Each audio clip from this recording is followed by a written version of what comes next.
दोस्तों, आम आदमी पार्टी ने अपने एक प्रमुख नेता और राज्यसभा एमपी राघव चड्ढा को राज्यसभा में डिप्टी लीडर के पद से हटा दिया गया है। अब सब जान गए हैं। उनकी जगह पंजाब के एमपी अशोक मित्तल, जो लवली प्रोफेशनल यूनिवर्सिटी के फाउंडर है, उनको नया डिप्टी लीडर बना दिया गया है। साथ ही पार्टी ने राज्यसभा सेक्रेटेरिएट को लिखकर कहा है कि अब राघव चड्ढा को पार्टी की तरफ से बोलने का वक्त समय ना दिया जाए। इस खबर के बाद सियासी गलियारों में चर्चा तेज हो गई है कि आप में इंटरनल रिफ्ट है या नहीं, और अब राघव चड्ढा का जवाब आ गया है। सबसे पहले बताते हैं क्या हुआ। 2 अप्रैल 2026 को आपने राज्यसभा सेक्रेटेरिएट को ऑफिशियल एक लेटर लिखा।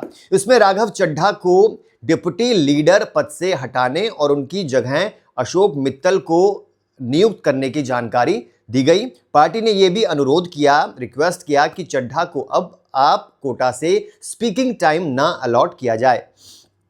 संजय सिंह अभी भी राज्यसभा में आपके लीडर बने हुए हैं। अशोक मित्तल ने खुद ये कहा है कि ये रूटीन इंटरनल प्रोसेस है। पहले एनडी गुप्ता थे, फिर राघव चड्ढा बने, अब मुझे जिम्मेदारी दी गई है ताकि मैं भी पार्लियामेंट्री प्रोसेस अच्छे से सीख सकूं। राघव चड्ढा का बैकग्राउंड आपको बताते हैं थोड़ा, फिर बताते हैं राघव चड्ढा ने क्या कहा। राघव चड्ढा आपके पुराने और युवा चेहरों में से एक हैं। 2012 से पार्टी से वो जुड़े हुए हैं, लंबे समय से जुड़े हुए हैं। 2022 में पंजाब से राज्यसभा एमपी बने। वो अपनी फायरी स्पीच के लिए काफ़ी फेमस हैं। अर्बन मिडिल क्लास के इश्यूज जैसे एयर पॉल्यूशन, बढ़ते एयर फेयर्स, गिग वर्कर्स के अधिकार, मोबाइल प्रीपेड प्लान्स की 28 दिन वैलिडिटी जैसी बातें उन्होंने राज्यसभा में जोर शोर से उठाई। उनके वीडियो अक्सर वायरल होते रहते हैं। लोग उन्हें रेडिट सभा वाला एमपी भी कहते थे, क्योंकि वो सोशल मीडिया ट्रेंडिंग जो टॉपिक होते थे, इश्यूज होते थे, उनको संसद तक ले जाते थे। पहले वो पार्टी के नेशनल स्पोक्स पर्सन भी रह चुके हैं और केजरीवाल के करीबी माने जाते थे। अब उनको हटाया क्यों गया? स्पेकुलेशंस क्या कहती हैं? पार्टी ने हालांकि ऑफिशियल कोई स्टेटमेंट जारी नहीं किया है, कोई वजह नहीं बताई है, लेकिन अंदरूनी सूत्रों और मीडिया रिपोर्ट्स के मुताबिक आपको बता दें, कुछ वजह बताई जा रही हैं। जैसे कि हाल के महीनों में राघव चड्ढा पार्टी के कई बड़े इवेंट से गायब रहे। केजरीवाल और मनीष सिसोदिया के लिकर केस में एक्विटल के बाद भी उन्होंने कोई बयान नहीं दिया, खुलकर सामने नहीं आए। दिल्ली इलेक्शन 2025 में पार्टी की हार के बाद वो ज़्यादा इंडिपेंडेंट तरीके से पब्लिक इंटरेस्ट इश्यूज पर फोकस कर रहे थे। कुछ रिपोर्ट्स में इनडिसिप्लिन और पार्टी लाइन ना मानने की भी बात कही जा रही है। हाल ही में उन्हें असम असेंबली इलेक्शंस के लिए स्टार कैंपेनर्स की लिस्ट से भी ड्रॉप कर दिया गया था, बाहर कर दिया गया था। अशोक मित्तल ने कहा है कि पार्टी मजबूत है और ये सामान्य कॉमन बदलाव है, लेकिन विपक्ष और एनालिस्टिस्ट कहते हैं इसे इंटरनल रिफ्ट है। ये इंटरनल रिफ्ट बता रहे हैं।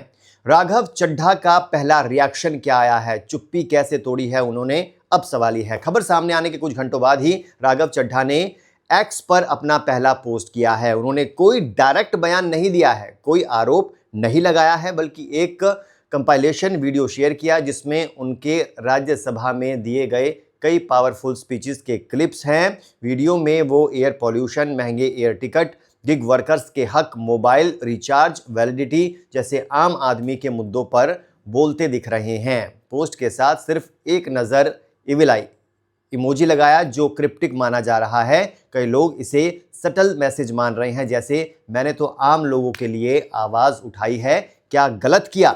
वीडियो में उन्होंने कहा, जैसा लगता है have I done something wrong वाली भावना झलक रही है। भले ही शब्दों में ना कहा हो, लेकिन वीडियो में यह साफ दिख रहा है।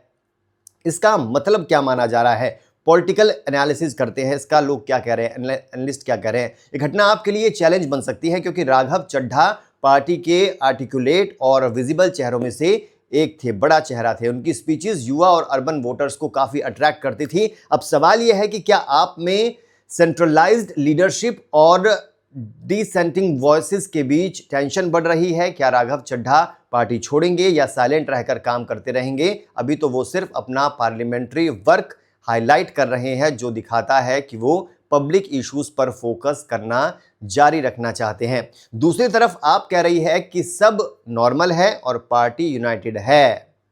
लेकिन दोस्तों, आपको क्या लगता है, राघव चड्ढा को एकाएक इस तरह से हटा देना क्या ये सही है? क्या पार्टी को इसका खामियाजा भुगतना पड़ेगा या फिर कोई फर्क नहीं पड़ता? कमेंट में जरूर बताइए। फिलहाल के लिए इतना ही।